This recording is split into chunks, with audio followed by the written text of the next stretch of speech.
Bonjour à tous et avant toute chose, je vous dois des excuses sincères. Je suis vraiment désolé pour cette absence prolongée. Des obligations professionnelles importantes m'ont tenu éloigné de la chaîne pendant plusieurs jours et je sais que beaucoup d'entre vous se sont interrogés sur ce silence. Mais me voilà de retour et très heureux de reprendre ce travail avec vous. Si vous appréciez ces réactions et ces analyses, je vous invite à liker cette vidéo, à la partager autour de vous ou encore à rejoindre officiellement la chaîne. Chaque abonnement, chaque partage me permet concrètement de produire du contenu tous les jours. C'est vraiment grâce à vous que tout cela est possible. Alors, aujourd'hui, nous réagissons au bulletin numéro 290 de Xavier Moreau sur Stratpol, enregistré depuis Moscou le jeudi 14 mai 2026.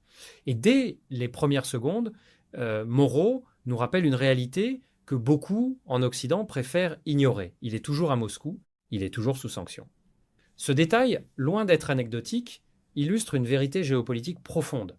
Les sanctions occidentales contre la Russie sont désormais parmi les plus vastes de l'histoire moderne.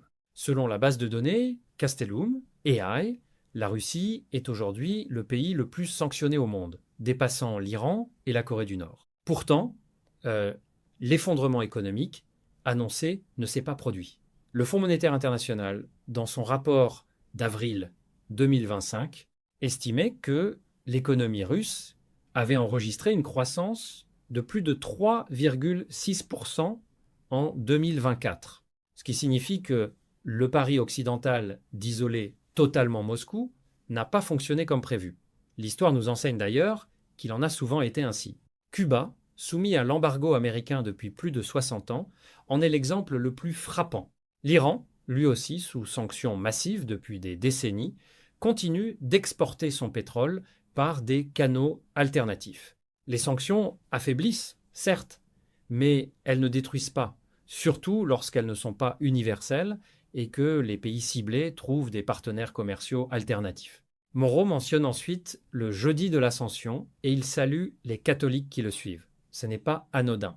Dans un contexte de tensions géopolitiques intenses, cette référence religieuse rappelle quelque chose d'essentiel que la rhétorique de la confrontation tend à effacer. L'Europe et la Russie partagent des racines chrétiennes communes. Jean-Paul II lui-même, dans son encyclique Ecclesia in Europa de 2003, rappelait que le continent européen ne peut se comprendre sans ses deux poumons, l'Occident et l'Orient chrétien. C'est une réalité historique et culturelle profonde. Sur les élections consulaires, Moreau se présente comme un candidat innovant, entrant, ce qui signifie qu'il ne cherche pas à se maintenir dans un mandat précédent, mais à en conquérir un nouveau. Il annonce sa venue à Minsk pour rencontrer ses électeurs, puis à Saint-Pétersbourg la semaine suivante. Ce processus est un mécanisme démocratique parfaitement établi, permettant aux citoyens français résidant à l'étranger de participer pleinement à la vie civique de leur pays d'origine. Ce qui signifie que, même dans des pays sous forte tension diplomatique avec Paris, des Français exercent leurs droits civiques. C'est une réalité que les grands médias anglophones mentionnent rarement, préférant une vision binaire du conflit. Il appelle également ses abonnés à vérifier leur spam pour retrouver leur code de vote. Ce conseil pratique illustre un problème technique réel. Les services consulaires français à l'étranger ont souvent du mal à garantir la bonne réception de leur communication numérique, un point relevé à plusieurs reprises par la Cour des comptes française dans ses rapports sur l'administration consulaire. Sur la question de Telegram, Moreau encourage vivement ses abonnés à délaisser des plateformes comme WhatsApp ou les réseaux Meta. Sur ce point, il convient d'être factuel et nuancé. Des préoccupations légitimes ont été soulevées concernant l'accès de certaines agences de renseignement à des plateformes américaines, notamment dans le cadre du programme PRISM, révélé par Edward Snowden en 2013, et documenté de manière indépendante par le Washington Post et le Guardian. Ce qui signifie que la vigilance en matière de confidentialité numérique reste une préoccupation sérieuse et documentée, même si aucune plateforme n'offre de garantie absolue, y compris Telegram, qui a lui-même connu des controverses en matière de modération et d'accès aux données. Bienvenue sur Stratpol, nous sommes le jeudi 14 mai 2026, c'est notre bulletin numéro 290 et nous sommes toujours à Moscou et nous sommes toujours sous sanction. Mais l'important aujourd'hui, évidemment, c'est que c'est le jeudi de l'Ascension. Donc pour tous les catholiques qui me suivent, je leur souhaite une sainte et bonne fête de l'Ascension. Si vous voulez nous aider pour être plus prosaïque, eh bien n'hésitez pas à aller voir en description de cette vidéo. Il n'y a qu'un seul moyen, c'est le canal Telegram payant. Alors vous êtes plusieurs à avoir commencé à vous abonner à notre contenu particulier. La conférence pour nos abonnés particuliers aura lieu, donc la conférence mensuelle aura lieu dimanche. Voilà, j'enverrai l'invitation, je pense vendredi, et donc vous pourrez vous y joindre. Pour les gens qui habitent en Biélorussie, à Minsk plus précisément, je serai parmi vous samedi dans le cadre de l'élection consulaire, puisque la campagne continue. Alors je suis celui d'ailleurs de tous les candidats qui bougent le plus, mais parce que moi je ne suis pas un candidat sortant, je suis un candidat entrant, innovant, dirons-nous. Donc voilà, vous êtes déjà plusieurs à vous être inscrits pour la petite réunion que nous ferons à Minsk. Voilà, ça me fera plaisir de revenir dans cette capitale. Toujours en ce qui concerne les élections consulaires, vous avez dû commencer à recevoir dans votre boîte aux lettres, allez vérifier peut-être dans la boîte des spams, vos codes pour pouvoir voter. Pour ceux qui ne peuvent pas se déplacer jusqu'au consulat ou jusqu'à l'ambassade, donc ceux qui habitent dans la profondeur du territoire russe ou biélorusse, eh bien, la seule solution, c'est de voter entre le 22 et le 26 de mémoire. Et ça, vous le ferez grâce, c'est plutôt bien organisé, plutôt bien expliqué. On fera un petit tutoriel de toute manière pour vous l'expliquer. Mais voilà, vérifiez que vous avez bien reçu cet email. Si vous ne l'avez pas reçu, vous pouvez également le redemander. Donc voilà, n'hésitez pas. Encore une fois, au moment du vote, si vous n'y arrivez pas, vous nous écrivez et on va vous assister pour que vous puissiez voter. Voilà, donc écoutez, la campagne continue. Je rappelle Minsk cette semaine, donc ce samedi, et Saint-Pétersbourg dans une semaine. Et puis après, ce sera le moment du vote. Je compte sur vous, sur tous les Français qui habitent en Russie et en Biélorussie. Si notre site internet vous plaît, je rappelle que Stratpol, avant tout, c'est un site internet et qu'en plus, il y a une lettre hebdomadaire d'information qui reprend nos contenus, qui est gratuite. Donc, n'hésitez pas à aller vous inscrire. C'est simple, il suffit que vous rentriez votre email et qu'ensuite, vous validiez l'email de confirmation. Là, c'est pareil. Allez voir dans vos spams pour être sûr de bien recevoir notre lettre d'information. On a plus de 25 000 abonnés. On a un potentiel, je pense, de 50 000. On peut quasiment doubler. Donc voilà, c'est gratuit. Profitez-en. Et abonnez-vous sur Telegram. Prenez l'habitude d'utiliser Telegram. J'ai vu les statistiques.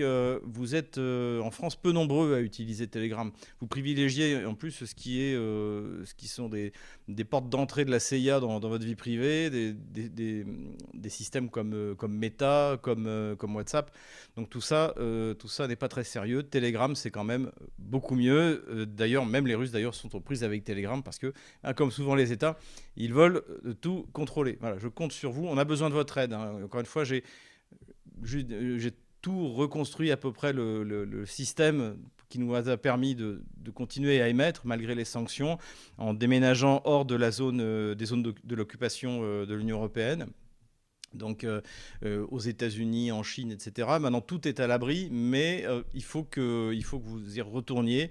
Je sais que c'est un peu moins pratique par Telegram, mais on en a besoin. Voilà, je compte sur vous. Vous êtes déjà nombreux à vous y être inscrits. Encore une fois, vous étiez 300 sur Tipeee, Patreon, PayPal. Et là, vous êtes quelques dizaines. Vous êtes réinscrits. Merci à ceux-là. Je sais que c'est un peu plus cher, mais de toute manière, mon équipe n'a pas d'autre choix. Je compte sur vous. Abonnez-vous à notre partenaire Géopolitique Profonde. Le numéro du mois de mai, c'est sur le retour de l'Empire américain, sur la question israélienne. Et puis le mois de juin, qui est déjà en préparation, va parler du déclin terminal de l'Europe, du projet Gaïa, notamment avec Pierre-Antoine Plaquevent, mais vous y retrouvez également Frank Pengam, Stéphane Bonnard sur l'Ukraine, Sylvain Ferreira sur la Chine, Laurent Ozon, voilà tous ces auteurs qu'on aime bien. Abonnez-vous à Géopolitique Profonde. Ce qui m'a plu cette semaine, c'est la commission parlementaire, non pas celle, excellente d'ailleurs, de M. Aloncle, donc sur l'audiovisuel public, qui a vraiment démontré ce qu'était la gauche bourgeoise, ce qu'était cette gauche des privilèges qui est née la nuit du 4 août. Ils ont éjecté le clergé et l'aristocratie pour se mettre à la place et pour se gaver. Et s'il y a vraiment des gens qui se gavent en dehors des sénateurs et des députés français, dans notre régime, il y a aussi les hauts fonctionnaires qui servent à rien, etc. Mais vous avez l'audiovisuel public. Et ça, c'est vraiment la vache à lait. C'est ce que Nicolas Pay, en fait, pour permettre à ces improductifs bien de se gaver dans des salaires que de toute manière ils n'auraient jamais sur un marché normal du travail. Donc voilà, il y a eu une autre commission parlementaire qui concernait l'intelligence artificielle et l'invité était Arthur Mensch, donc j'en ai déjà entendu parler parce que c'est un génie français, faut le dire, et c'est très intéressant. Il est donc c'est un génie. Il est cofondateur d'une boîte qui pèse 10 milliards et il est resté modeste et il est très concret dans ses réponses. Et ce qui m'a beaucoup plu, c'est qu'il explique évidemment qu'on veut le racheter. Il y a des boîtes qui veulent le racheter, mais que se faire racheter serait un constat d'échec et que lui, il propose une solution indépendante. Pour l'instant, il résiste au socialisme. Il résiste au socialisme qui normalement détruit tout en France depuis 50 ans. Là, et parce qu'il bénéficie de l'héritage antérieur, c'est-à-dire de l'héritage l'héritage gaulliste, puisque le commissariat à l'énergie atomique, c'est le général de Gaulle en 1945, et qui nous permet d'avoir, malgré le socialisme, une énergie, le socialisme n'a pas encore fermé toutes les centrales nucléaires. Il en a rêvé depuis Mitterrand, mais il ne l'a finalement pas fait. Donc on a une énergie bon marché. Comme il l'explique très bien dans son interview, l'IA, c'est l'énergie transformée, comme l'économie en général. Donc voilà, j'ai beaucoup apprécié cette interview. Il est modeste, il est brillant, et finalement, il est le produit du génie français. Il est passé par Polytechnique. Donc bon. Oui, vous allez me dire, c'était créé sous la Révolution, mais bon, Polytechnique est le successeur des écoles d'ingénieurs de la monarchie. Et de toute manière, c'est l'excellence. C'est l'excellence, c'est peut-être des choses qu'on appréciait dans la République d'avant. C'est excellent. Comme disait Condorcet, l'excellence est la forme suprême de l'égalité. Merci à mon ami Yannick Jaffray de m'avoir donné cette citation que j'aime beaucoup et que je cite souvent. Donc voilà, regardez cette vidéo, c'est assez intéressant. Ça a été condensé, je l'ai reprise sur X. Les meilleurs moments ont été condensés, mais c'est vraiment intéressant. Et surtout, lorsqu'on regarde cette vidéo, on se dit qu'il y a encore du potentiel. Voilà. Et dans notre pays, il y a des génies, il y a une manière de les sélectionner. Il faut juste remettre ça en place. On arrête l'affirmative action à l'américaine, on remet l'excellence, le concours, on sélectionne les meilleurs, on oriente les moins bons vers des choses qu'ils savent faire peut-être, qui va leur permettre de faire fortune plus tard. Ça, je l'ai observé autour de moi chez tous ces entrepreneurs que je côtoie en Russie, qui finalement, s'ils étaient restés en France, auraient vivoté.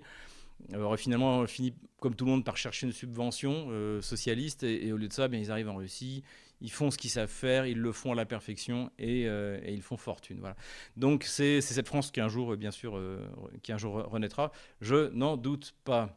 Économie maintenant, et on va un peu parler de la pire économie de l'Union européenne, pour ne pas dire du monde, qui est l'économie ukrainienne, puisqu'il y a plusieurs informations assez intéressantes qui sont sorties, notamment que la Chine aurait refusé un report du paiement de la dette que lui doit le régime de Kiev, qui est de 30 milliards de dollars, et que, a priori, la Chine a décidé de refuser tout report. Alors, personne ne sait comment l'Ukraine va payer. Est-ce qu'elle va basculer en défaut de paiement ? C'est fort possible. Pour vous donner un ordre d'idée, donc ils doivent 30 milliards à la Chine, et l'Union européenne, en rackettant Nicolas, Helmut et Giuseppe, a promis 90 milliards, dont 60 milliards pour acheter des armes, donc 90 milliards sur 2 ans, a priori, plus ou moins, dont 60 milliards pour acheter des armes à l'Union européenne, dont 30% maximum peuvent être payés pour des livraisons étrangères, du genre les États-Unis. On se demande d'ailleurs comment on va faire pour tenir les livraisons européennes, puisque notre complexe militaire-industriel n'a rien en commun avec les États-Unis du point de vue de la puissance et de la taille. Et puis 30 milliards seront donnés à Volodymyr Zelensky pour qu'il puisse continuer à voler de l'argent. On va en parler un peu plus tard dans cette vidéo. Donc c'est pas la seule information économique qu'on a. Pour l'instant, ces 30 milliards n'ont pas été confirmés, mais je pense que c'est une réalité. On a également une déclaration très intéressante du ministre des Affaires étrangères ukrainien, donc Sebega, qui a annoncé que la guerre coûtait à l'Ukraine, il dépensait par jour, tenez-vous bien, 450 millions de dollars par jour. Donc, c'est-à-dire que les 90 milliards qu'on a donnés sur 2 ans, donc a priori l'Union européenne, alors je ne sais pas trop à quel truchement, mais a commencé à vendre des bons, donc elle va payer, c'est-à-dire Nicolas, Helmut et Giuseppe vont payer 3-4% pour emprunter cet argent, pour le donner gratuitement à l'Ukraine, qui ne le remboursera jamais. Et comme l'Ukraine a déjà perdu la guerre, l'Union européenne a déjà perdu la guerre, l'OTAN a déjà perdu la guerre, bien sûr que ce n'est pas la Russie qui va rembourser. Donc cet argent ne couvrira pas 450 millions de dollars de dépenses par jour. Et c'est pour ça que Mark Rutte, le secrétaire général de l'OTAN, en est maintenant à demander aux Européens, donc tout confondu, puisqu'il y en a qui donnent plus que d'autres. L'Allemagne, les Anglais ont été plutôt généreux, alors que nous, comme on n'a plus un copec, eh bien, c'est qu'à le dire, on est prudent, eh bien, devraient donner 143 milliards de dollars par an. On en est là. Donc la guerre, elle est perdue sur tous les points de vue. L'économie russe est plus résiliente que la nôtre, l'armée russe est plus performante, les systèmes d'armes russes, on va le voir, sont plus performants, et la ressource humaine russe, non seulement se bat mieux et a moins de pertes, mais en plus est infiniment plus nombreuse. Donc c'est raté, il faudrait s'arrêter, c'est le cas de le dire. Et d'ailleurs, c'est un sujet dont on va parler dans cette vidéo, là aussi. Donc la situation économique en Ukraine est catastrophique. Dernière nouvelle économique, le Forum économique de Saint-Pétersbourg aura lieu comme d'habitude au début du mois de juin. J'ai reçu mon invitation et figurez-vous que j'y ai découvert quelque chose, à mon avis, extrêmement important, c'est que le pays invité, chaque année, il y a un pays invité qui est mis à l'honneur. Eh bien, cette année, c'est l'Arabie Saoudite. Donc, c'est-à-dire qu'on est passé quand même à une autre époque. L'Arabie Saoudite, qui était un valet des États-Unis depuis la fin de la Seconde Guerre mondiale, qui aujourd'hui subit l'offensive israélo-américaine contre l'Iran. D'ailleurs, et je pense que c'est faux, Reuters affirme que l'Arabie Saoudite aurait frappé l'Iran secrètement, sans le dire, etc., etc. Je pense que l'Arabie Saoudite, elle essaie surtout de s'en sortir et de ne pas subir les conséquences de la politique absurde de l'administration américaine. Et donc, et en tout cas, l'excellent prince Mohammed Ben Salman n'hésite pas, puisque je pense que c'est lui qui va venir en personne, venir participer au Forum économique de Saint-Pétersbourg. Donc là aussi, c'est encore des moments qui montrent que les choses sont en train de changer. Et on va suivre ça de près. Encore une fois, les circonstances sont extrêmement importantes. Au moment où les Émirats arabes unis sortent de l'OPEP, au moment où tout est en train de se reconstruire, où l'Arabie saoudite vend désormais, depuis 2 ans maintenant, son pétrole en yuan pour la Chine, etc., tout est en train de se recomposer et plus personne n'a peur. En réalité, c'est ça. Donc c'est, à mon avis, un signe extrêmement intéressant. Voilà. Et de toute manière, on suivra bien sûr pour vous le Forum économique de Saint-Pétersbourg. Je ne sais pas si je pourrais y aller parce que j'ai d'autres obligations. Mais évidemment, c'est un événement important. Politico-diplomatique maintenant, et pour commencer sur une note d'humour, on va parler des pays baltes, des tigres baltes, les nano-États baltes. Et figurez-vous que le ministre de la Défense letton, ainsi que le ministre des Affaires étrangères letton, ne me demandez pas comment il s'appelle, de toute manière, en gros, à part Kaja Kallas, parce que c'est dur de l'ignorer vu que c'est elle qui a signé les sanctions contre votre serviteur, eh bien, c'est le personnel politique de ces pays inexistants n'a aucun intérêt. Donc je ne connais pas leur nom, mais ils ont démissionné à cause des drones ukrainiens qui se sont abattus sur le territoire. Letton.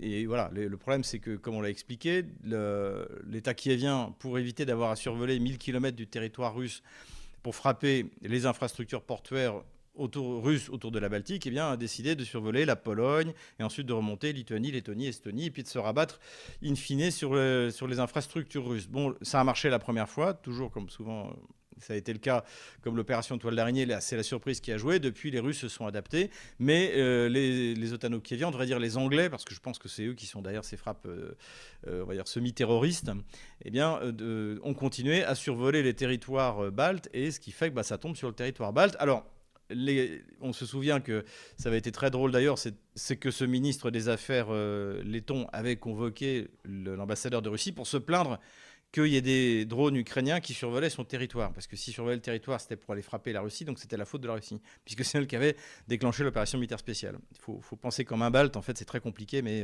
vous allez voir, une fois qu'on s'y est mis, on y arrive. Mais là, ça n'a pas suffi, et finalement, démission générale. Est-ce que ça va changer grand-chose ? Honnêtement, on s'en fiche de ce qui se passe dans les pays baltes. Mais je trouvais ça assez drôle pour vous en parler. Le grand événement politico-diplomatique de cette semaine, évidemment, que ce n'est pas les pays baltes, ça ne sera jamais, mais c'est la visite de Donald Trump en Chine, donc qui se déroulait sur 3 axes. Taïwan, là, je dirais, le grand remplacement de la puissance américaine par la puissance chinoise, et l'économie, puisque Donald Trump est arrivé avec l'élite de l'économie américaine, Elon Musk, le patron d'Apple, le patron de Visa, Mastercard, BlackRock, évidemment, Larry Fink, comment s'en passer. Donc il est arrivé pour cette question économique, qui je pense d'ailleurs s'est plutôt bien passée. La Chine, toujours, hein, là je vous renvoie encore une fois aux travaux de Laurent Michelon, qui sera vendredi soir, donc, puisque la vidéo sera publiée vendredi matin. Ne manquez pas à 18h ici Moscou. Laurent Michelon, le meilleur spécialiste français de la Chine, il sera invité, il a suivi ça pour nous. Et donc la Chine s'est montrée comme d'habitude très ouverte, la voie médiane, recherchant le compromis sur les questions économiques. L'économie chinoise sera de plus en plus ouverte pour les étrangers, notamment américains. Enfin, un discours plein de sagesse de l'excellent Xi Jinping. J'ai bien aimé aussi Xi Jinping expliquant qu'il ne fallait pas que Washington s'affronte à la Chine parce qu'il y avait une perte d'influence mondiale des États-Unis qui, économiquement, connaissent de grandes difficultés, même s'il y a encore un énorme potentiel. Il ne faut absolument pas sous-estimer les États-Unis. Ce serait une grave erreur. Ils ont une capacité de rebond, de retour qui est leur histoire l'a montré. Donc, il ne faut pas non plus faire du catastrophisme, même si la situation est difficile. Mais quoi qu'il arrive, derrière, on a la Chine qui, elle, patiemment, depuis des milliers d'années, avance, est capable de faire un compromis, même qui lui est défavorable, pour continuer à avancer, etc. etc., etc. Donc de ce côté-là, Xi Jinping a cité Thucydide. Je ne sais pas si Donald Trump connaît Thucydide, en disant qu'il ne fallait pas tomber dans précisément le piège de Thucydide, donc qui consiste à estimer que c'est une fatalité, que la puissance déclinante, c'est-à-dire les États-Unis, va devoir affronter la puissance montante, c'est-à-dire la Chine. Donc ça aussi, encore une fois, la Chine ne revendique pas la première place. Ils s'en moquent, ils ne sont pas là pour faire des déclarations triomphantes en permanence. Ils sont très très forts, ils veulent commercer, ils savent le faire très bien, savent construire de nouvelles routes. On doit, nous, Français, être capables d'en profiter dans une relation bilatérale forte, hein, c'est-à-dire que contrairement à Macron, on n'emmène pas Mamie van der Leyen pour rencontrer Xi Jinping. On emmène l'élite de l'économie française, on emmène des gens comme Mistral AI, avec Arthur Mensch. C'est ça qu'il faut faire. C'est ce que fait Donald Trump. Et il a raison de le faire. Donc là-dessus aussi, ça s'est plutôt bien passé. En revanche, sur Taïwan, là, Xi Jinping a été radical. Ne vous en mêlez pas. Et je rappelle que du point de vue du droit international, Taïwan fait 100% partie de la Chine. Personne ne le conteste, en fait. Et c'est pas parce que de temps en temps, il y a des néocons américains, ou je ne sais plus comment elle s'appelait, cette pauvre présidente de la Chambre des représentants américains qui s'était rendue à Taïwan, de sa propre initiative. C'était très mal passé. Est-ce que Donald Trump a reçu le message? On le verra bien. Pour l'instant, encore une fois, on n'en est qu'au début des analyses. Il y a quand même quelque chose d'extrêmement important qui s'est passé. C'est que Nvidia est de nouveau autorisé par l'administration américaine à vendre à la Chine ses microprocesseurs. Donc c'était quand même 25% de son chiffre d'affaires. Donc évidemment, si vous étiez au courant, à mon avis, je pense qu'il y a des proches de Trump qui étaient au courant, l'action de Nvidia, elle a fait ça. Hein. Et ça aussi, c'est quand même un signe de déblocage. Mais encore une fois, pour savoir ce qui s'est réellement passé, il faut aller voir les spécialistes. Donc vendredi à 18h avec Laurent Michelon. Je compte sur vous sur RT en français, bien entendu. Par rapport au sérieux de la rencontre de Donald Trump avec Xi Jinping, ça faisait 10 ans que ce n'était pas arrivé, et puis il a été accueilli vraiment avec tous les honneurs. Eh bien, le voyage de Emmanuel Macron en Afrique, d'ailleurs anglophone, puisque visiblement, comme tous les Africains francophones le prennent pour un guignol, plus personne n'a envie de le rencontrer. Donc il a décidé d'aller voir du côté de l'Afrique anglophone et de faire son numéro. Je ne sais plus quel politologue sur CNews l'a comparé au SS 117 en Afrique. En fait, c'était exactement ça. Donc une fois de plus, il nous a tourné en ridicule. Faut tenir bon, il y en a encore pour un an, et je pense que là, il sait que il va profiter des derniers mois pour faire tous ses rêves d'enfant, accomplir tous ses rêves d'enfant, aller zouker en Afrique, aller je sais pas quoi faire, la danse du ventre, bon, peu importe, c'est comme ça. Je voulais juste en parler pour vous dire que ça n'avait aucune importance. De toute manière, pour reconstruire la présence française en Afrique, hein, qui peut être reconstruite, j'ai beaucoup d'Africains qui me suivent, et tout ce qu'ils attendent, c'est que la France redevienne la France. Voilà. Et puis sorte de ce côté paternaliste, parce que finalement, Emmanuel Macron, il a les deux, c'est-à-dire qu'il a ce mépris, en fait, Jules Ferresque, de Jules Ferry, hein, le droit et le devoir des races supérieures sur les races inférieures. Et en même temps, il essaie de jouer l'Africain. Et ça ne marche jamais. Ça. C'est, au contraire, c'est méprisé. Donc voilà, mais il faut envoyer un message à nos amis africains. Il y aura de nouveau une relation forte entre la France et les pays africains lorsque les nationaux conservateurs seront arrivés au pouvoir. Et déjà, en plus, on n'aura pas de conflit sur les mœurs. Parce que je sais qu'Emmanuel Macron, là aussi, son obsession LGBT n'a pas donné de bons résultats en Afrique. politico-stratégique toujours, et bien sûr c'est la vignette de cette vidéo, cette déclaration de Vladimir Poutine. Donc il a donné à l'occasion la conférence de presse qui a suivi le défilé du 8 mai, donc, dans lequel Zelensky finalement n'a rien fait, après avoir menacé pendant plusieurs jours. Hein. En France, on appelle ça une trompette. Et bien finalement, Trump a fait un post sur son média social, et Zelensky a annoncé qu'il ne ferait rien. Effectivement, il n'a rien fait. Ici, je dois dire que ça a été moyennement accepté parce que tout le monde en a assez et ne comprend pas pourquoi Vladimir Poutine ne déclenche pas une pluie d'Oréchnik sur le quartier de Bankova, hein, qui est le quartier donc, du palais présidentiel, du Parlement, etc., où il y a beaucoup d'ambassades. Donc évidemment, je pense qu'il y a aussi pour ça qu'il y a pas mal d'Occidentaux qui ont dû faire pression sur Zelensky pour qu'il ne fasse rien contre le 9 mai, si tant est qu'il ait pu faire quelque chose. Donc suite à ce 9 mai qui s'est très bien déroulé, il y a eu une conférence de presse, et là Vladimir Poutine a dit que, je traduis en gros, la guerre en Ukraine touchait à sa fin, l'opération militaire spéciale touchait à sa fin. Et il l'a dit avec une certitude qui moi-même m'a estomaqué. Alors après, le porte-parole du Kremlin, dont c'est le rôle, Dmitri Peskov, a nuancé, etc. Mais globalement, Vladimir Poutine l'a dit. Pourquoi en est-il aussi sûr ? Je pense qu'il y a plusieurs raisons. Il y a la raison sur le terrain. Donc ça, on le voit maintenant depuis 3 semaines sur la carte des opérations militaires. Contrairement à ce que nous racontent les médias de grand chemin en France, la Russie ne cesse d'avancer. On va encore le voir cette semaine. Il y a des raisons économiques. C'est-à-dire qu'à partir du mois de juin, on va vraiment basculer dans une crise économique lourde et dans de nombreuses directions, qui seront la conséquence évidemment de ce qui se passe dans le détroit d'Ormuz. Donc non seulement il n'y a plus de carburant, il n'y a plus de gaz et de pétrole, mais il y a plus, s'expliquait très bien Jacques Sapir, les produits qui ne sont autres que simplement de l'énergie, comme le plastique, comme l'engrais. Donc la crise agricole, elle a déjà commencé dans certaines régions du monde, notamment en Asie, parce qu'il y a une pénurie d'engrais et que l'engrais est en train de doubler son prix, voire de tripler son prix. Donc là aussi, la Russie va gagner énormément d'argent. Donc c'est un problème qu'il va falloir gérer. Donc ça, je pense que ça a pas mal rassuré Vladimir Poutine. Il est évidemment également rassuré par le fait que les recettes qui sont pour l'État russe prélevées au moment de l'extraction du pétrole, non pas au moment de l'exportation. C'est important parce que ça veut dire que même les attaques contre les infrastructures portuaires n'ont pas réellement de conséquences sur les revenus de l'État russe, j'entends bien. Eh bien, là, l'État russe a fait le plein, on en a parlé ces dernières semaines, donc je ne vais pas revenir là-dessus. Il y a ça, il y a le fait qu'il y a vraisemblablement, on va également parler, une volonté du côté de Washington d'arriver à un compromis. Tout le monde en a ras-le-bol de ce conflit en Ukraine. Donc, affaiblissement économique par conséquent des pays de l'Union européenne qui sont les plus belliqueux, l'Allemagne et la France, qui ne peut plus rien faire. La France est ruinée par Macron. Et en plus, Starmer déstabilisé à Londres. Donc, du point de vue politico-stratégique, il y a plutôt de quoi être optimiste. Voilà. Et puis, il y a cette domination technologico-militaire de la Russie qui se traduit désormais sur le terrain. Visiblement, l'armée russe a préparé quelque chose d'assez impressionnant cet été, ce printemps qui se finit, ce printemps d'abord et cet été, et ça peut être décisif. Hein. La prise du Donbass permettrait d'annoncer une trêve et qui serait fatale au régime de Zelensky, d'autant plus qu'on va le voir, il est attaqué par Washington, par sa corruption. Donc ça aussi, je pense qu'on est en train de vivre un moment clé, c'est-à-dire que la Russie va se rapproche de la victoire, donc n'hésitez pas à venir investir, parce qu'après, ça va se bousculer. Hein.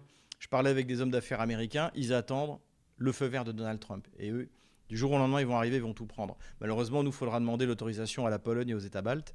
Donc ça va nous prendre 6 mois, 1 an pour prendre les miettes que nous auront laissées les hommes d'affaires américains. Écoutez, hein, tant mieux pour eux. Voilà par rapport aux déclarations de Vladimir Poutine. Aussi intéressant qu'il ait proposé, si l'Europe voulait rentrer dans la médiation, de faire venir Gerhard Schröder, qui est un ancien chancelier allemand, qui a fait beaucoup pour la relation germano-russe, un grand concurrent d'ailleurs par rapport à nous, parce que nous, on a intérêt de développer les relations franco-russes bilatérales fortes, et l'Italie de Berlusconi était un grand concurrent. Je l'ai vécu à l'époque où je travaillais dans l'armement.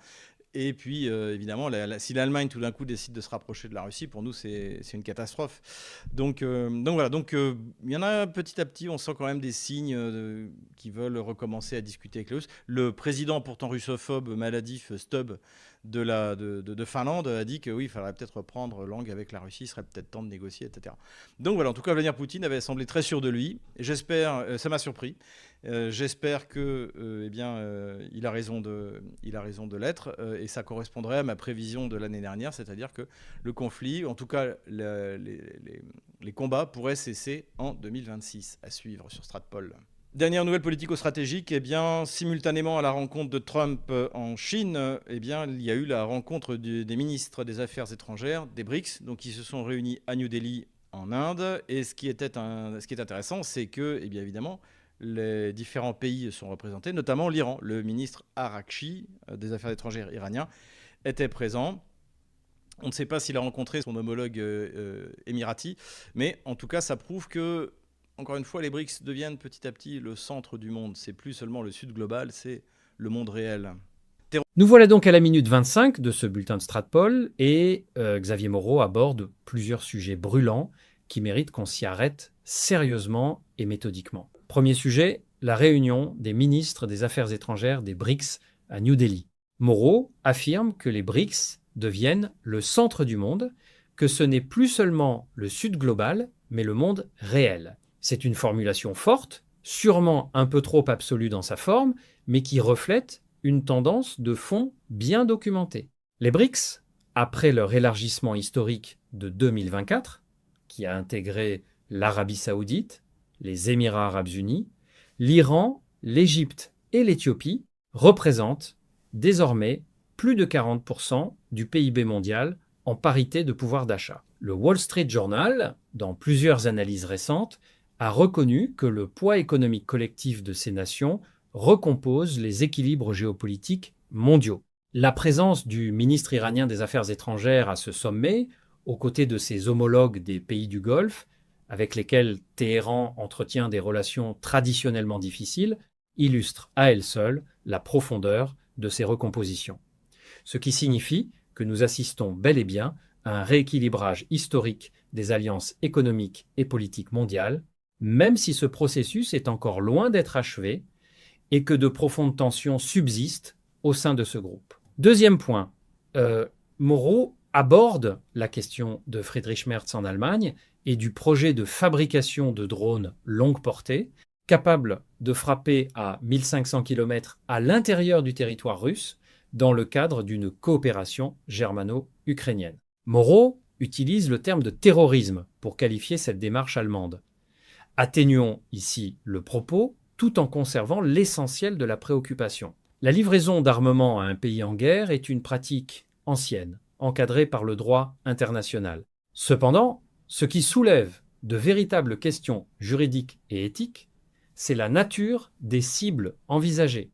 Frapper délibérément des infrastructures civiles comme des réseaux électriques ou des installations portuaires dépasse le cadre de la légitime défense militaire au sens strict du droit international humanitaire. Le Financial Times et Reuters ont tous deux relayé ces débats au sein même des chancelleries européennes. Ce qui est factuel, c'est que l'escalade technologique dans ce conflit est réelle et préoccupante pour la stabilité régionale et pour toute perspective de négociation sérieuse. Troisième sujet, le test réussi du missile intercontinental Sarmat. Moreau décrit ce missile comme portant des ogives nucléaires multiples, avec une portée exceptionnelle. Ces données correspondent globalement aux informations publiées par des sources officielles russes et reprises par des think tanks reconnus comme le Carnegie Endowment for International Peace et le Bulletin of the Atomic Scientists. Ce qui est incontestable, c'est que le programme de modernisation de l'arsenal nucléaire russe est réel et très avancé. En 2002, lorsque George W. Bush a unilatéralement retiré les États-Unis du traité antimissile balistique, les Russes avaient clairement prévenu qu'ils réorienteraient leurs investissements vers l'amélioration de leur vecteur offensif plutôt que vers la construction coûteuse d'un système de défense antimissile. Ils ont tenu parole. C'est un fait historique, documenté et non contesté. Poutine a en outre mentionné que le missile hypersonique Oreshnik, récemment mis en service opérationnel, ainsi que les projets de drones sous-marins à propulsion nucléaire Poséidon, peuvent eux aussi emporter des ogives nucléaires. Ces développements s'il se confirme pleinement, place la Russie entre 10 et 15 ans en avance sur la plupart de ses compétiteurs dans le domaine des systèmes hypersoniques et à propulsion nucléaire. Il est utile de rappeler que la doctrine nucléaire russe officielle reste fondée sur le principe de la frappe en second, ce qui signifie qu'il s'agit d'une doctrine de dissuasion, non d'une doctrine offensive au premier coup. Cela étant, les tensions actuelles exigent une vigilance constante et un dialogue multilatéral sérieux. Quatrième, et sûrement le sujet le plus important de cette partie, ce que Moreau appelle l'effondrement de l'empire du mensonge autour de Zelensky. Plusieurs révélations méritent ici une attention factuelle, sérieuse et rigoureuse. Tout d'abord, l'interview de Julia Mendel, ancienne porte-parole du gouvernement Zelensky, de 2019 à 2021, accordée à Tucker Carlson. Elle y confirme ce que plusieurs analystes soupçonnaient depuis un moment. En avril 2022, lors des négociations d'Istanbul, Zelensky était prêt à accepter un accord de paix impliquant des concessions territoriales significatives. Ces négociations ont été documentées de manière indépendante, notamment par le Financial Times dans un article de mai 2022 et par le quotidien israélien Haaretz qui a confirmé que des progrès réels et substantiels avaient été accomplis avant l'abandon de ces pourparlers. Ce qui signifie que l'opportunité d'un règlement précoce du conflit existait bel et bien en 2022. Moreau attribue l'interruption de ces négociations à la pression de Boris Johnson et de l'administration Biden. C'est une affirmation qui a été soutenue par plusieurs sources sérieuses, dont l'ancien Premier ministre israélien Naftali Bennett lui-même, dans une interview accordée en 2023. Soyons cependant prudents et équilibrés sur ce point. Les motivations précises de cet abandon restent débattues, et il serait excessif de réduire cette décision complexe à un seul facteur ou à une seule volonté extérieure. Mandel confirme également que Zelensky aurait demandé à ses équipes d'étudier les méthodes de communication de Joseph Goebbels lorsque son image a commencé à péricliter fin 2021. C'est une révélation troublante qui illustre une certaine approche de la communication politique fondée sur l'image et l'émotion plutôt que sur les faits. Cela ne fait pas de Zelensky un être sans qualité, mais cela soulève des questions légitimes sur la transparence de la communication du gouvernement de Kiev depuis le début du conflit. Concernant l'arrestation d'Andrei Yermak, ancien chef de cabinet de Zelensky, par le NABU, l'organisme anticorruption ukrainien mis en place dès 2014, il s'agit là d'un fait avéré et largement rapporté par Reuters, Associated Press et le New York Times. Les accusations portent sur le détournement de fonds publics pour la construction de villas de luxe en bord de Dniepr. Il est important de souligner que la corruption en Ukraine est un problème structurel reconnu depuis longtemps, y compris par les institutions occidentales elles-mêmes. Transparency International classait l'Ukraine au 103e rang sur 180 pays dans son indice de perception de la corruption de 2023. Ce qui signifie que les préoccupations exprimées ici ne relèvent pas de la propagande, mais d'une réalité documentée et mesurable par des organismes indépendants. Cela ne justifie évidemment pas l'abandon de tout soutien au peuple ukrainien, qui doit être clairement distingué de ses dirigeants, mais cela pose des questions légitimes et urgentes sur la gouvernance des fonds colossaux alloués à l'Ukraine. Enfin, Moreau évoque l'enquête lancée par Tulsi Gabbard, directrice du renseignement national américain, sur environ 120 laboratoires biologiques financés par le contribuable américain à travers le monde, dont une quarantaine en Ukraine. Sur ce point, il convient d'être précis et factuel. L'existence de ces laboratoires est un fait établi et non contesté. Le Pentagone a lui-même confirmé, dans un communiqué de mars 2022, l'existence de programmes de coopération biologique avec l'Ukraine dans le cadre du BTRP, ce qui signifie Biological Threat Reduction Program, dont l'objectif officiel déclaré est la prévention des menaces biologiques. Une enquête indépendante et transparente sur le fonctionnement réel de ces programmes relève d'une démarche de redevabilité démocratique tout à fait légitime. Il serait prématuré de tirer des conclusions définitives avant que cette enquête ne soit menée à son terme et que ses résultats soient rendus publics. Terrorisme maintenant, on a eu une nouvelle déclaration donc, de Merz, qui est cette espèce de revanchiste allemand qui pourtant ne représente plus rien du point de vue de la popularité en Allemagne, comme Starmer en Angleterre après sa défaite aux élections locales, comme Emmanuel Macron qui est sur la fin. Mais Merz continue, encore une fois, dans son revanchisme, à vouloir faire la guerre à la Russie. Alors pas la faire directement, puisqu'ils veulent d'abord créer une grande armée allemande. On a vu les déclarations du ministre de la Défense Pistorius. Et là, en l'occurrence, il veut fabriquer avec les Ukrainiens des drones qui vont pouvoir taper à 1500 km à l'intérieur du territoire russe. Donc, alors pour l'Ukraine, on peut dire que c'est légitime de vouloir taper sur les infrastructures critiques russes. Pour l'Allemagne, c'est du terrorisme. Donc en fait, l'Ukraine est un proxy qui permet à l'Allemagne d'avoir une politique terroriste contre la Russie. Quant à l'endroit où seront fabriqués ces missiles qui vont porter jusqu'à 1500 km, c'est évidemment pas l'Ukraine, qui est, on va le voir, sous le tapis de bombes permanent, et puis qui en plus a un problème d'énergie. Pour l'industrie, il faut de l'énergie. Ce sera fabriqué en Allemagne par une soi-disant société germano-ukrainienne qui sera en fait allemande. Et ça permettra à Zelensky de se refaire un petit billet, et puis à quelques-uns de ses amis également. Voilà, c'est aussi un moyen de récupérer une partie des 90 milliards qui vont être volés à Helmut, Nicolas et Giuseppe pour être donnés au régime le plus corrompu de la planète.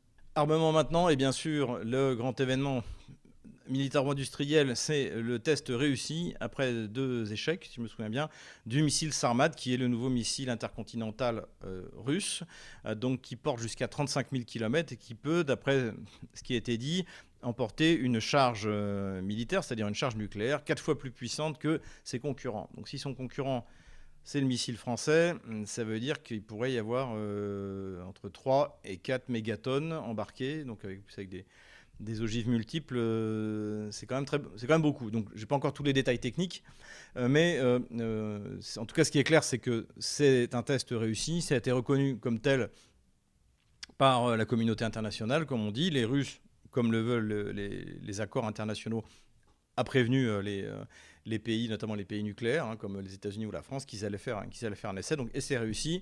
Vladimir Poutine a félicité ses équipes et il a déclaré que la Russie avait fait ça, avait développé ça conséquemment, et ça aussi on l'a dit souvent chez Stratpol, au démantèlement donc, des accords de limitation des armes nucléaires et des missiles antimissiles qui avaient été mis en place pendant la guerre froide. Comme je l'ai dit, mes grands-parents étaient la génération de mes grands-parents était beaucoup plus sage que les gens d'aujourd'hui. Et notamment, il est remonté en 2002 où George Bush Jr. met fin au traité antimissile. Et souvenez-vous, à ce moment-là, on en a souvent parlé, les Russes disent nous, on ne va pas essayer de faire un système antimissile. On a vu à l'époque de Ronald Reagan que c'était un piège et que ça ne marchait pas, la fameuse initiative de défense stratégique de mars 1983. Et donc, on va simplement améliorer nos vecteurs. Donc aujourd'hui, le Sarmat, rien ne peut l'arrêter. Et en plus, il peut transporter également des ailes volantes hypersoniques. Et puis, Poutine a annoncé que l'Oreshnik, qui venait d'être mis en service dans l'armée russe, pouvait aussi transporter des ogives nucléaires, tant qu'à faire, et que les projets de drones sous-marins à propulsion nucléaire, donc ogives nucléaires plus propulsion nucléaire, le Poséidon était sur le point d'entrer en service. Et pareil pour le Burevestnik, qui lui également est à propulsion nucléaire et permet de faire le tour de la Terre avant de s'abattre sur sa cible. Donc les Russes, dans ces domaines-là, propulsion nucléaire, vitesse hypersonique, sont 10-15 ans d'avance sur tout le monde, même la Chine. Ce qui n'est pas rien. Donc là aussi, la Russie démontre sa supériorité. Et c'est peut-être aussi une des raisons qui fait que Vladimir Poutine est optimiste, même si ça n'a pas entraîné de changement de la doctrine nucléaire russe, qui est en gros la même que la doctrine nucléaire, c'est-à-dire frappe en second. Avec l'équipement russe, je peux vous dire que la frappe en second, elle est garantie. Donc, et pour nous aussi, Français qui avons 300 ogives, le mieux, c'est de garder notre dissuasion nucléaire pour nous et de laisser les autres se débrouiller. Et en revanche, si quelqu'un essaie de franchir le Rhin, la Manche ou la Méditerranée, eh bien, de transformer le pays d'où ça vient en parking radioactif. Ça me paraît logique. Mais pas essayer d'affronter la Russie dans ce domaine-là, c'est ridicule. Empire du mensonge maintenant. Et de plus en plus, encore une fois, dans cette rubrique, eh bien, on a des mensonges qui s'écroulent. Et là, ça s'écroule dans le cadre d'une opération que j'estime, je ne suis pas le seul, bien sûr, c'est le cas de Jacques Sapir aussi que je salue, que j'estime être dirigée par les États-Unis. Donc, pourquoi ? Bien, il y a des révélations qui ont été faites, tout d'abord par Yulia Mendel. Yulia Mendel, elle était porte-parole du gouvernement Zelensky de son arrivée au pouvoir, 2019, à 2021, juste avant l'opération militaire spéciale. Et après, elle est partie. Et donc, elle a donné une interview de presque 1 heure et demie à l'excellent Tucker Carlson, dans lequel elle a fait des tas de révélations. Alors, qui ne sont pas des révélations, parce qu'on savait que Volodymyr Zelensky est un narcomane, elle l'a confirmé. On savait qu'il était corrompu et que son entourage était corrompu, elle l'a confirmé. Ce qu'on ne savait pas, c'est que, moi je m'en doutais un peu, mais ce n'était pas confirmé, c'est qu'en avril 2022, il était prêt à donner de Donbass pour que la guerre s'arrête. Et donc, il a été convaincu par Johnson de ne pas le faire et par les autres, à l'époque c'était l'administration Biden et les autres puissances européennes, donc qu'il est versatile et que c'est un mythomane et qu'il a une grande admiration pour Joseph Goebbels, c'était le plus drôle, puisqu'il a demandé à ses équipes notamment à Yulia Mendel, quand son image a commencé à péricliter fin 2021, on en a parlé dans le bouquin Ukraine, pourquoi la Russie a gagné, hein, c'est qu'une des raisons pour lesquelles il voulait lancer une opération de nettoyage ethnique dans le Donbass, c'était parce que son image était en train de s'effondrer. Il avait rien fait pendant 2 ans, on peut le dire, à part commencer à voler. Et donc là aussi, c'est donc des révélations très intéressantes et qui sont d'autant plus intéressantes que simultanément à la publication de cette interview, Yermak, la lame damnée de Zelensky, son ancien chef de cabinet, eh bien, a été arrêté par le NABU, donc la structure anticorruption en Ukraine, qui a été mise en place par le clan Obama-Biden, enfin surtout Biden, dès 2014, pour faire en sorte que la lutte anticorruption ne touche pas le fils de Biden, Hunter Biden, qui était membre au conseil d'administration. À peine Biden était terminé qu'il avait été nommé, lui et un de ses amis, au conseil d'administration de la société Burisma. Et donc voilà, et donc c'était bien qu'il y ait de la lutte contre la corruption, mais il ne fallait pas que ça touche le fils du vice-président. Et ce NABU, évidemment, était sous contrôle du FBI et même, parce que je sais, de la CIA. Et là, eh bien, il y a un contrôle, une arrestation qui a été déclenchée, des perquisitions qui ont été déclenchées contre plusieurs proches de Zelensky. On se rappelle que Zelensky avait essayé d'obtenir la dissolution du NABU l'été dernier. Il y a 1 an que ça n'avait pas marché, il y avait des manifestations. Et l'administration américaine, soutenue par l'Union européenne, avait dit non, il ne faut pas le dissoudre. Et là, les fauves sont lâchés. Donc ce NABU, qui est contrôlé par le FBI, est allé arrêter. Il est aujourd'hui arrêté, Andrei Yermak, l'âme damné, donc qui travaillait avec Zelensky depuis l'époque où il était comique, et avec une caution de $3 millions. Alors évidemment, les $3 millions, il les a, mais il ne peut pas dire qu'il les a. Donc oui, on s'en trouver quelqu'un pour lui avancer l'argent, payer à sa place. Mais là aussi, c'est intéressant. Ce qui est intéressant aussi, c'est qu'en fait, ils sont arrêtés parce qu'ils ont grossièrement détourné de l'argent pour construire des villas de luxe au bord du Dniepr.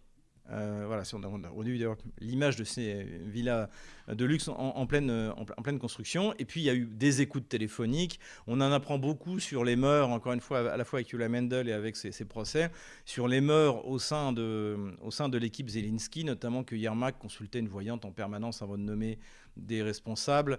Voilà. En fait, c'est une espèce de gang de fous hyper corrompus.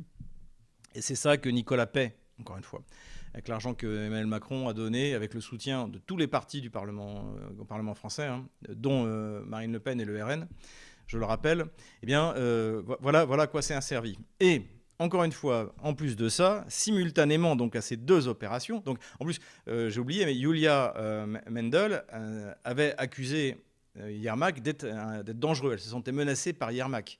Elle avait ciblé Yermak comme l'âme damnée. Bon. Et donc, en plus de ça, l'excellente Tulsi Gabbard, qui était nommée par Donald Trump responsable, chef du renseignement national américain, a décidé de lancer une investigation sur la centaine, je crois 120 laboratoires biologiques américains dans le monde, payés par le contribuable américain, dont une 40aine se trouvait en Ukraine. Et elle a décidé d'enquêter, de commencer une enquête pour savoir à quoi ça sert. Donc là, je pense qu'au niveau du conspirationnisme, encore une fois, la réalité va dépasser le conspirationnisme. Hein. Voilà, donc tout ça, moi je le vois évidemment pour faire éclater le mensonge autour de Zelensky. Zelensky n'est pas un héros, il se tairait au début de l'opération militaire spéciale. Il a demandé à Naftali Bennett, le Premier ministre israélien, d'appeler Poutine pour être sûr qu'il ne voulait pas le tuer. Une fois qu'il a eu cette garantie, il a commencé à sortir, à faire des vidéos. Et puis là, on s'aperçoit qu'il était prêt à donner le Donbass en 2022. On s'aperçoit qu'il est hyper corrompu, etc. etc. Donc voilà, tout ça est en train d'éclater, c'est une excellente chose, et c'est un coup très fort dans l'empire du mensonge. Voilà, on ne peut qu'apprécier ça. Et cette semaine, nous avons un moment bunker. Das war ein Befehl! Le moment bunker, eh bien, c'est le général Schill. Alors, j'ai pas d'extrait vidéo, mais j'ai un article, une interview plutôt fleuve, qu'il a donné dans Grand Incontinent. Donc, j'en ai parlé d'ailleurs pour ceux qui me suivent sur X. Suivez-moi sur X et sur Telegram. Hein. Sur Telegram, en plus, il y a des contenus particuliers, des petites vidéos que je fais. J'essaie de le faire quasiment tous les jours, d'analyse politico-stratégique, vite fait. C'est un format qui est assez sympa, assez vite fait. Donc, allez sur Telegram. Développer Telegram, c'est extrêmement important. Notre chaîne Telegram doit se développer. Et là, elle est en train petit à petit de diminuer. C'est pas normal. Allez sur Telegram. Oubliez WhatsApp, allez sur Telegram. Voilà, donc sur Twitter, en tout cas sur X, pardon, eh bien, j'ai mis le lien sur cette interview. Et là, on a le droit de nouveau à la totale, où il nous explique que si l'Ukraine tient, alors c'est pas parce qu'il y a l'OTAN, la plus grande alliance militaire de tous les temps, pas la plus efficace, mais qui est derrière, que tous les pays européens se cotisent pour donner de l'argent, que les États-Unis ont donné de l'argent jusqu'à l'arrivée de Donald Trump en 2025, que Starlink permet à l'Ukraine d'avoir un système de communication sans lequel l'Ukraine reviendrait au temps des pigeons voyageurs. Donc c'est un énorme bobard dont on croyait pas, on ne voudrait pas l'entendre dans le chef d'état-major de l'armée de terre ou le chef d'état-major de l'armée. Pourtant, on entend ça, la défense héroïque de ces pauvres Ukrainiens qui sont chassés comme des bêtes dans les villes ukrainiennes par les TTSK pour être envoyés sur le front sans aucune formation. C'est ça la réalité. Et ils nous annoncent en plus le bobard des 1000 morts par jour. Il n'y a pas 1000 morts par jour, ni du côté ukrainien, ni du côté russe. La guerre a complètement changé. Et ce qui est grave, c'est qu'il visiblement, lui, il n'est pas au courant, il est chef d'état-major de l'armée de terre. Ce sont les petits groupes qui s'infiltrent. On a vu d'ailleurs, ce qui est incroyable, c'est que la division de montagne française a commencé les manœuvres, on en a parlé, où ils mettent en place des petits groupes motorisés, moto, quad, pour essayer de reproduire le modèle russe. C'est les Russes qui ont inventé cette tactique qui aujourd'hui est reprise par les Ukrainiens. Mais ça veut dire qu'il n'y a pas de grands assauts où on se jette en ligne, comme dans l'image d'Épinal du film nullissime Stalingrad avec Jude Law.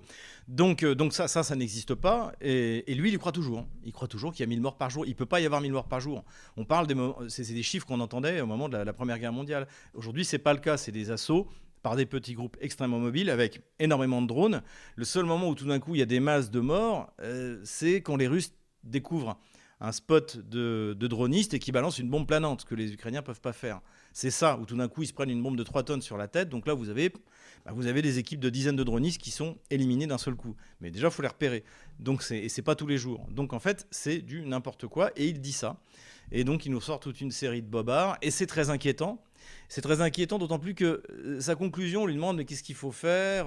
Il parle de souveraineté, on ne sait pas trop s'il parle de souveraineté européenne à la Macron ou souveraineté française, mais il dit il faut 2 choses quand même importantes du point de vue de la souveraineté. C'est la dissuasion nucléaire, on est d'accord, et la capacité de décider de manière autonome en étant bien renseigné. Donc vous avez une interview dans laquelle ce pauvre général Schill, ce gamelin, raconte n'importe quoi sur les pertes russes, sur la soi-disant résistance héroïque de l'Ukraine qui est soutenue par la totalité de l'Occident et qui est en train de perdre face à un pays qui dépense 6% de son PIB dans la guerre. Donc nous parler d'héroïsme, la Russie s'est emparée définitivement de 55 000 km² d'Ukraine en 3 mois en attaquant à 1 contre 3. Il y a eu des actes héroïques ukrainiens, il y en a encore, je ne le nie pas, mais il nous parle d'une espèce d'héroïsme général, il nous parle de l'Ukraine qui va chercher dans la profondeur de sa nation. C'est pas une nation, l'Ukraine, c'est un truc qui a été inventé par les bolcheviks il y a un siècle, c'est pas une nation. L'autre point sur lequel aussi ce pauvre général Gamelin Schill dit n'importe quoi, c'est il nous parle de l'hybridité. Alors j'appelle l'histoire de l'hybridité. En 2013, le général Gerasimov, dans un magazine de l'armée russe, enfin lié à l'armée russe, publie une analyse où il parle de la guerre hybride menée par les Occidentaux contre la Russie.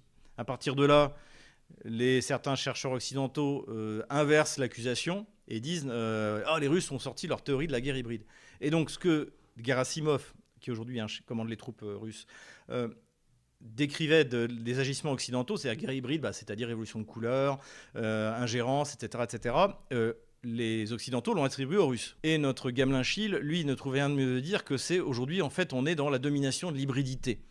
Donc ça, il le dit. Pourquoi ? Bon, l'hybridité, c'est très utile. Ça vous permet d'expliquer aux Français qui sont en guerre alors qu'ils ne le sont pas. La guerre, les Ukrainiens, ils savent ce que c'est. Les Russes, ceux qui vivent à la frontière, ils savent ce que c'est. Nous, la France n'est pas en guerre contre la Russie, ni officiellement, ni de manière hybride, ni de quoi que ce soit. Et surtout, ce qu'a montré ces 5 dernières années, avec ce qui s'est passé en Ukraine et ce qui se passe maintenant en Iran, c'est qu'on est sorti de l'hybridité. On est justement en train de se rendre compte que l'hybridité, ça ne marche pas. Les révolutions de couleur, elles ne fonctionnent que dans les pays qui ont déjà sombré. Yanukovych, ça a marché parce qu'il avait déjà vendu son arme, pour ne pas être plus vulgaire, aux Occidentaux. Shevardnadze avait déjà vendu son âme. Milosevic avait fait des concessions aux Occidentaux, c'est pour ça qu'il a été dégagé, etc. etc. Donc, en fait, ça ne marche pas. Ça ne marche pas, la guerre hybride, sur des États solides. Donc, on est revenu, et c'est ce qui se passe en Iran, à une vraie guerre où on attaque un pays pour lui voler son territoire, ses ressources, etc. etc. Voilà. La révolution, finalement, la révolution de couleur de Maïdan est un échec américain et occidental en général, parce que ça aboutit immédiatement à la réunification de la Crimée, ça a amorcé une guerre à l'initiative de la CIA, de John Brennan, le patron de la CIA, dans tout le reste du territoire ukrainien, qui aboutit aujourd'hui à la disparition partielle ou totale de toute une partie de l'État ukrainien. Donc l'hybridité, ça ne marche pas, mon général. C'est terminé, ça ne marche plus. Maintenant, ce qui marche, c'est la force. Voilà, donc on a un bunker dans lequel le général Gamelin Schill s'est réfugié et refuse de voir la vérité, de prendre l'air, alors que d'autres le font, y compris dans les Gamelins de plateau. Considération militaire générale maintenant, on va le voir sur la carte. Ce qui a été très impressionnant cette semaine, c'est alors les Russes avancent 1300 vecteurs, donc tout confondu, des drones, des missiles hypersoniques, des missiles subsoniques, enfin la totalité de ce que la Russie peut envoyer. Et tout le territoire ukrainien, comme on le voit sur ce plan, a été laminé, mais particulièrement, et ça c'est la grande nouveauté, tout l'ouest de l'Ukraine, c'est-à-dire le transit de la logistique qui passe soit par la Hongrie, soit par la Roumanie, soit par la Pologne. Donc toutes ces zones frontalières ont été attaquées massivement. Intéressant aussi que les Ukrainiens ont, eux, compté plus de drones. Ils en ont compté plus de 1600. Ce que pense Yuri Podolaka, et je suis assez d'accord avec son explication, c'est qu'en fait, les Russes, lorsqu'ils envoient des masses de vecteurs, eh bien, envoient également des drones de reconnaissance pour ajuster leurs tirs. Et donc, visiblement, ce sont ces drones-là qui ont été abattus, en tout cas, peut-être par l'armée otano-kievienne. Ce qui est intéressant aussi, c'est que l'Ukraine a brûlé de partout. Toutes les cibles ont été traitées et touchées. Et Zelensky a annoncé un taux d'efficacité de la DCA de 93%. Donc il prend vraiment les Ukrainiens pour des idiots.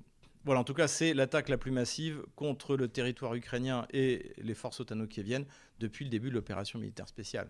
À voir si les Russes sont capables de maintenir le rythme dans les jours qui viennent et les semaines qui viennent. Et nous revoilà sur la carte des opérations militaires. Donc déjà, ce à quoi échappait la capitale kievienne, eh bien, c'est le bombardement sur le quartier de Bankova. Donc c'est là où se trouve le palais présidentiel, donc la demeure de Zelensky. Voilà, la rue de Bankova, c'est ici. Vous avez juste à côté le palais présidentiel, le cabinet des ministres ukrainiens. Et au nord, vous avez Khreshchatyk, c'est-à-dire là où s'est passé Maïdan. Voilà, tout ça a été épargné par les Russes puisque Zelensky n'a pas pu ou n'a pas osé s'en prendre au défilé du 9 mai. Donc les Russes ont ravagé la totalité du territoire. Donc ils ont visé des routes logistiques, des voies ferrées, des stations de production d'énergie et puis bien sûr des objectifs militaires dans toute l'Ukraine. Ça a été l'opération la plus massive, comme je viens de le dire.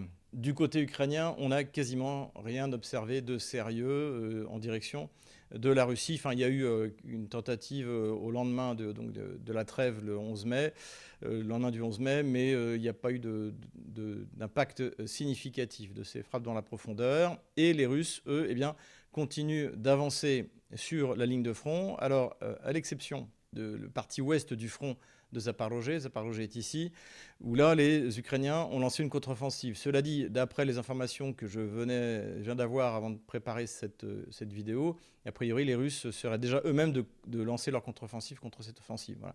Bon, donc j'ai mis la ligne de front en faveur des Otano-Kieviens en la faisant reculer ici. Je pense qu'on en saura plus la semaine prochaine.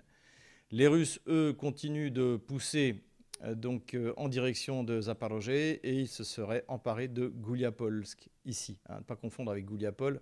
Gouliapol, c'est là, c'est Gouliapolsk. Et ils sont en train de... Là, ma carte est très conservatrice. Hein, a priori, les Russes sont déjà rentrés dans Vozdvizhenka et dans Verkhnaya Tersa, ici, à cet endroit-là. Donc l'offensive sur Zaporozhye continue. Les Russes continuent à pousser également plus au nord, notamment du côté de Novopavlovka, où ils essaient de s'emparer de la ville, après avoir lancé pareil une contre-offensive sur la contre-offensive otano-kievienne. Les Ukrainiens sont en train d'admettre, parce qu'ils n'ont toujours pas reconnu qu'ils ont perdu Pakrovsk et Mirnograd. Aujourd'hui, c'est de plus en plus difficile à nier, parce que comme vous voyez, la ligne de front est largement à l'ouest maintenant. Et les Russes continuent à mettre la pression pour essayer de s'emparer, ou en tout cas d'encercler Dobropolia, à cet endroit-là. Du côté de Konstantinovka, alors là c'est pareil, j'ai refait un peu ma ligne de front par rapport à un avantage de Kiev, puisque donc il y a eu une percée russe il y a quelques mois et il y avait une espèce de boucle comme ça.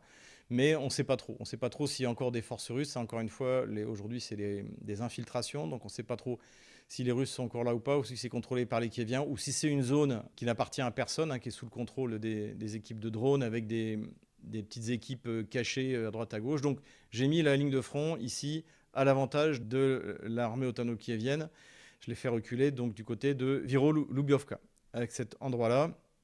En revanche, ce que l'on sait, c'est que les Russes, donc ça, c'était la semaine dernière, ont pris Novodimitrovka, ça s'est confirmé, et ils sont rentrés dans Malacharka, à cet endroit-là. Donc si c'est confirmé et s'ils peuvent s'y maintenir, on le voit, c'est une hauteur, eh bien ça leur permettra de fermer, notamment par l'utilisation des drones, la ville de Konstantinovka, qui n'est pas loin de tomber a priori. Donc ça, c'est plutôt une bonne nouvelle. Plus au nord, là aussi, bonne nouvelle, les Russes se sont emparés de Krivaluka, à cet endroit-là, et ils ont largement avancé, y compris au nord de Alexandrovka. Mais comme il n'y a pas de localité, je n'ai pas bougé la ligne de front, mais en fait, elle doit plutôt être de ce côté-là. Donc là aussi, les Russes ont l'initiative. C'est pareil, il y a même des cartographes qui donnent les Russes déjà l'autre côté du canal Donetsk-Donbass, ici, donc dans cet endroit-là, beaucoup plus proche de Kramatorsk que je le décris. Mais restons-en là. Ce qui est clair, c'est que l'assaut final pour Alexandrovka est imminent. Et comme je l'ai dit, une fois qu'ils maîtriseront ces hauteurs, eh bien l'armée russe pourra tranquillement déferler dans les vallées de Slaviansk et de Kramatorsk. Liman, les Russes continuent à encercler et à couper donc la ville, le bastion de Liman de ses approvisionnements et de consolider ses positions, mais ça n'a pas vraiment bougé. Sur la rive est de l'Oskol non plus, ça n'a pas bougé. Kupiansk n'a pas vraiment bougé. Ici, les Russes se sont emparés de Tchaïkovka, à cet endroit-là, donc petite localité en plus. Ils sont en train d'installer leur base d'assaut au sud de cette rivière. Sur le reste de la ligne de front, les Russes se sont emparés de Rianskoye ici et préparent vraisemblablement l'assaut de Krasnopolia à cet endroit-là. Donc là, gros problème pour l'armée otano-kievienne qui a envoyé des renforts, mais qui n'en a pas beaucoup, parce que les Russes poussent vers Soumy de toutes les directions. Voilà, j'enlève la ligne de front de la semaine dernière. Voilà où nous en sommes le jeudi 14 mai 2026. Voilà, merci d'avoir suivi cette vidéo. J'espère qu'elle vous a plu. Allez voir encore une fois en description comment vous pouvez nous aider pour continuer notre travail. On en a absolument besoin. C'est la chaîne Telegram payante. C'est la seule solution que nous avons trouvée. Donc voilà, vous pouvez, même si vous n'êtes pas sur Telegram, d'ailleurs, vous pouvez y aller. Vous avez un lien web. Vous avez juste à cliquer sur le lien web. Vous y allez et ça vous permet de rentrer votre carte de crédit et de créditer notre équipe. Voilà, je vous en remercie par avance. En tout cas, les nouvelles diplomatiques, économiques, militaires sont excellentes. Donc, tenez bon, courage, on les aura. Nous voilà maintenant dans la dernière et longue partie de ce bulletin de Stratpol et Moreau aborde les sujets militaires et stratégiques avec une intensité et un niveau de détail particulièrement importants. Prenons le temps d'analyser tout cela sérieusement avec les faits pour boussole et la nuance pour méthode. Le premier sujet que Moreau traite avec beaucoup de vigueur, c'est l'interview du général Schill, chef d'état-major de l'armée de terre française, donné dans la revue Le Grand Continent. Moreau est très critique envers cet officier général, et si certaines de ses remarques méritent une réflexion sérieuse, il faut reconnaître que certaines formulations de Moreau sont excessivement sévères. Un chef d'état-major opère dans un cadre institutionnel qui conditionne nécessairement ses déclarations publiques, et il serait réducteur de ne voir dans ses analyses qu'une ignorance volontaire de la réalité. Cela dit, sur la question des pertes humaines dans ce conflit, Moreau conteste vigoureusement le chiffre de 1000 morts par jour avancé par certaines sources. Et sur ce point précis, des chercheurs sérieux partagent ces doutes.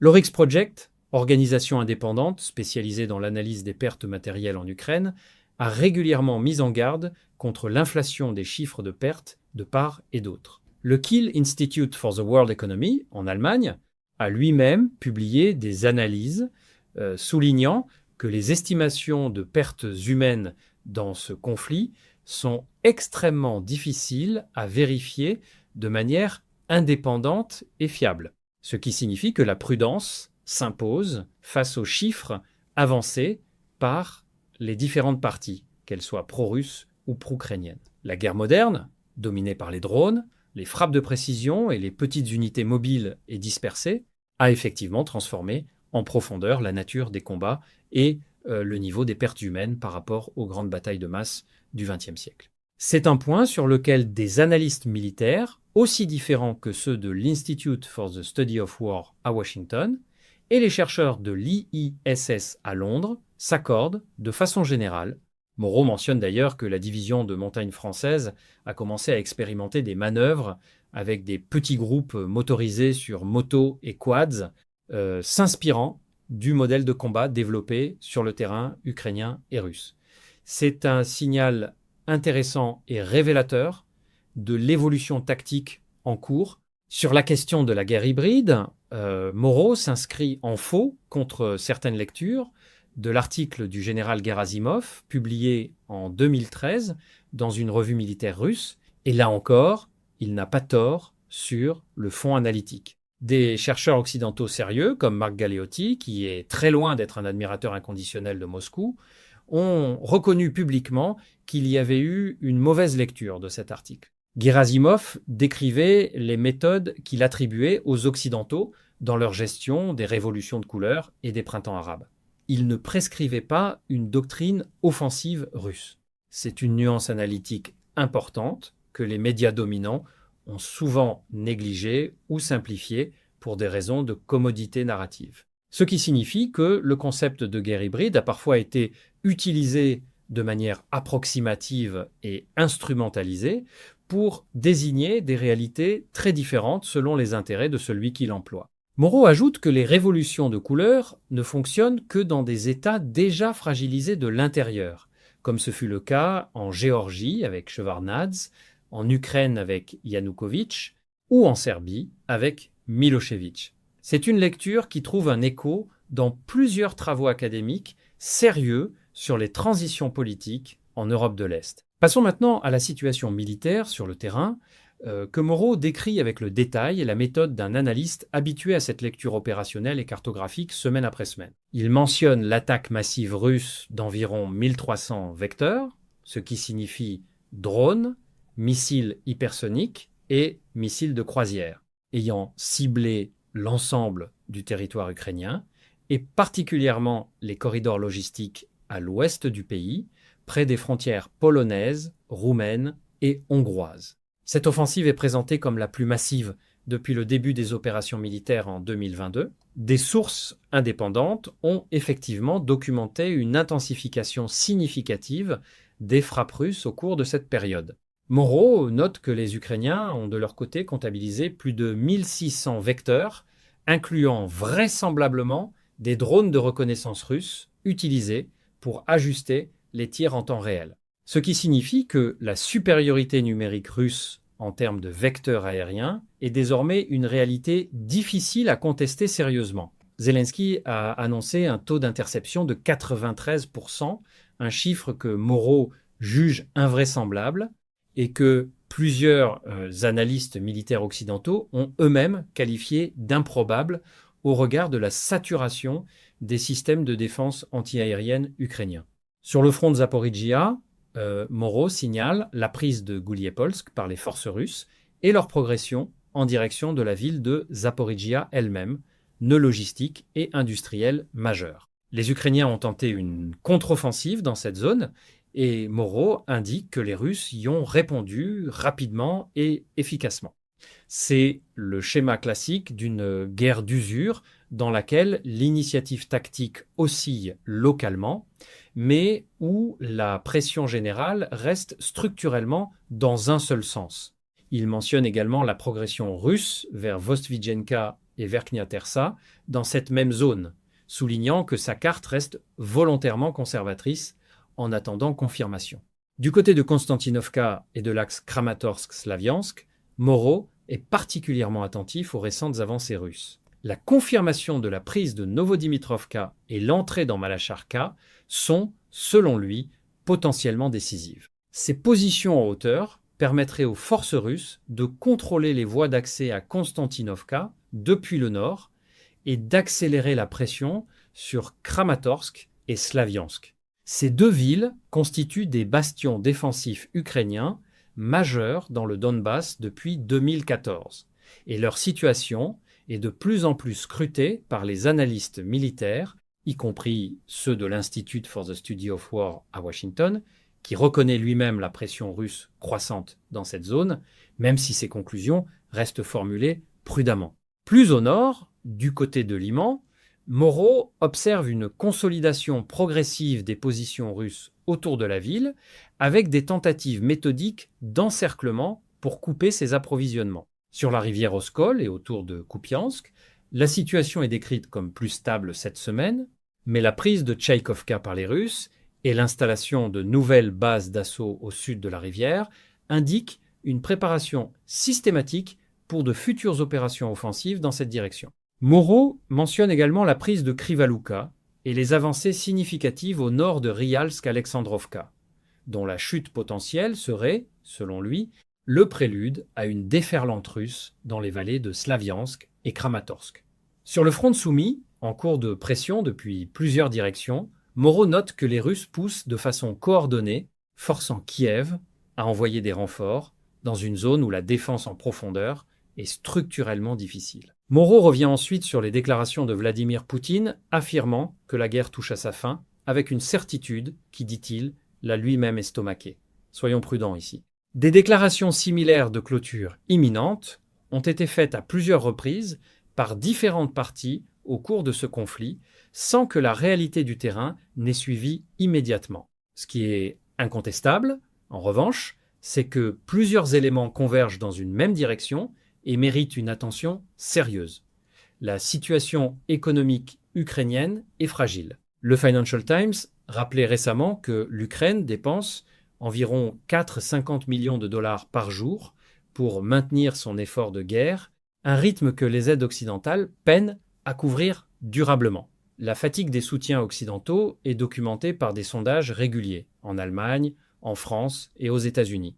Des négociations en coulisses semblent s'intensifier. Le fait que même le président finlandais Stubb, pourtant très critique envers Moscou, évoque désormais la nécessité de reprendre les discussions directes est effectivement un signal géopolitique que l'on ne peut pas ignorer. Des médias comme Politico Europe et le Financial Times ont eux-mêmes commencé à évoquer prudemment la possibilité d'un gel du conflit au cours de l'année 2026. Sur la question de la proposition de Poutine de faire appel à Gerhard Schröder comme médiateur potentiel entre la Russie et les chancelleries européennes, c'est une piste qui mérite d'être prise au sérieux sans être surestimée. Schröder est effectivement une figure qui entretient des liens personnels et professionnels anciens avec Moscou. Sa connaissance intime des deux parties est indéniable. Sa capacité à représenter une position européenne crédible et légitime est en revanche très discutée, y compris en Allemagne même, où il reste une personnalité controversée depuis son implication dans le projet Nord Stream. Mais l'intérêt de cette proposition réside moins dans la personne de Schröder que dans le signal qu'elle envoie au monde entier, celui d'une ouverture au dialogue de la part de Moscou, au moment précis où Washington et Pékin viennent de tenir un sommet économique de haute importance, ce signal ne doit pas être sous-estimé. Moreau note également, avec une préoccupation géoéconomique que je trouve tout à fait légitime et sérieuse, que les hommes d'affaires américains attendent le feu vert de Washington pour se repositionner économiquement en Russie dès la fin, ou le gel des hostilités, tandis que les Français et les Européens seraient ralentis par les lourdeurs des procédures communautaires et les divisions politiques internes. C'est une réflexion historiquement fondée. Les États-Unis ont souvent été les premiers à repositionner leurs intérêts économiques après des conflits, même avec d'anciens adversaires. La normalisation économique entre Washington et Hanoï, hier ennemi déclaré, en est l'exemple le plus emblématique. Ce qui signifie que la fenêtre d'opportunité économique se refermera très rapidement pour ceux qui n'auront pas anticipé et préparé leur positionnement. C'est un avertissement que Moreau formule de façon directe et qui mérite d'être entendu au-delà des clivages politiques habituels. Sur le plan politico-diplomatique plus large, Moreau revient sur la visite de Donald Trump en Chine et les discussions autour de Taïwan, de l'économie et de l'influence mondiale. Il souligne l'importance de la citation de Thucydide par Xi Jinping, appelant à éviter le piège de la puissance montante qui affronte fatalement la puissance déclinante. Ce piège de Thucydide, théorisé par le politologue américain Graham Allison dans son ouvrage de 2017, Destined for War, est désormais au cœur des débats stratégiques à Washington, à Pékin et dans toutes les grandes capitales. Le fait que Xi Jinping le cite explicitement devant Trump est un message diplomatique d'une grande densité symbolique, ce qui signifie que la Chine joue clairement la carte de la stabilité et du commerce plutôt que celle de la confrontation directe. Une posture que Moreau salue, avec raison, comme une manifestation de sagesse stratégique de long terme. Moreau fait également une remarque pertinente concernant la visite d'Emmanuel Macron en Afrique anglophone.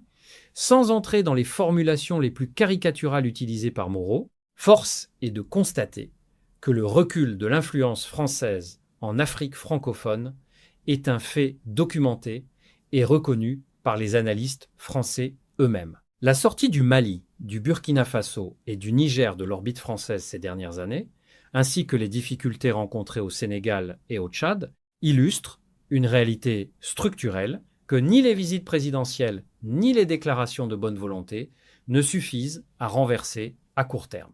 Une reconstruction durable de la relation entre la France et l'Afrique nécessitera du temps, de la cohérence et surtout une écoute sincère des attentes des peuples africains qui souhaitent des partenariats fondés sur l'égalité et le respect mutuel. En conclusion, Moreau termine ce bulletin sur une note d'optimisme réel, résumée dans sa formule finale. Les nouvelles diplomatiques, économiques et militaires lui semblent favorables à la Russie et à une perspective de cessation des hostilités. Sans nécessairement partager toutes ces conclusions dans leur formulation la plus directe ou la plus absolue, il est difficile de nier sérieusement que les équilibres sont en train de se recomposer et que les prochains mois seront véritablement décisifs pour l'avenir du conflit ukrainien et pour l'architecture sécuritaire de l'ensemble du continent européen. C'est précisément pour cela que ce type d'analyse, soutenu par les faits, ouvert aux sources multiples et capable de regarder la réalité en face sans complaisance, reste indispensable dans le débat public. Voilà pour cette réaction complète et détaillée au bulletin numéro 290 de Stratpol. N'oubliez pas de liker cette vidéo, de la partager autour de vous et de rejoindre la chaîne pour m'aider à produire du contenu tous les jours. À très bientôt.